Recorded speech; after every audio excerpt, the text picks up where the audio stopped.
এমনকি যুদ্ধের ময়দানে যুদ্ধ চলতেছে, নামাজে রক্ত হয়েছে, এশারায় হলেও, চোখের এশারায় হলেও নামাজ আদায় করে নাও। কারণ তুমি জানো না এই যুদ্ধের মধ্যে তুমি বাঁচবা না শহীদ হয়ে যাবা। তোমার মাথায় ফরজের দায়িত্ব নিয়ে মরে যেও না, ফরজ দায়িত্ব আদায় করে মরো। এই জন্য পুরুষের তো কোনো অবস্থায় মাপ নাই, মহিলাদের প্রতি মাসে মাসে কয়েকটা দিনের জন্য মাপ আছে। এই নামাজকে সঠিকভাবে আদায় করতে হবে, 1 নম্বর কথা, আল্লাহর গোলামি করার জন্য। আর গোলামির প্রশ্নে, ইবাদতের প্রশ্নে বড় কথা হলো এই, নামাজ পড়াও ইবাদত, নামাজ না পড়াও ইবাদত, রোজা রাখাও ইবাদত, রোজা না রাখাও ইবাদত। এর ব্যাখ্যা হচ্ছে যে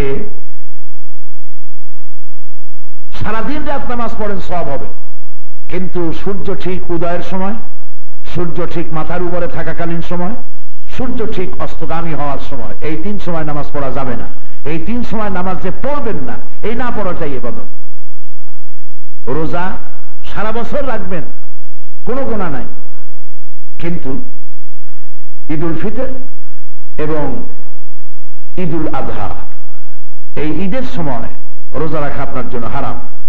এই 2 ঈদে রোজা না রাখাই আপনার জন্য ইবাদত।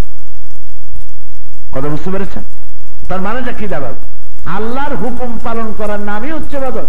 আল্লাহ যা বলেছেন সেটাই মানতে হবে, সেই অনুযায়ী চলতে হবে। প্রথম আমি আপনাদের কাছে আরজ করলাম, নামাজ 5 ওয়াক্ত সঠিকভাবে আদায় করবেন, রমজান মাসে রোজা রাখবেন। শিরকের কথা বলেছি, শিরক থেকে আপনারা মুক্ত হবেন। মানুষের বিপদ হতেই পারে, মনের কোনো আশা আকাঙ্ক্ষা থাকতেই পারে। এই আশা আকাঙ্ক্ষা পূরণ করার জন্য জীবন থাকতে কোনো মাজারে যাবেন না। আশা আকাঙ্ক্ষা পূরণ করার জন্য, বিপদ থেকে বাঁচার জন্য কোনো অবস্থাতেই কোনো মাজারে যাবেন না।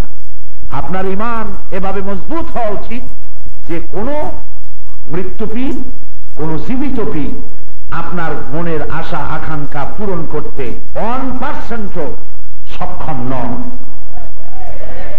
মনের আশা আকাঙ্ক্ষা এবং বিপদ থেকে বাঁচাবার একমাত্র মালিক হচ্ছেন আল্লাহ রাব্বুল আলামিন।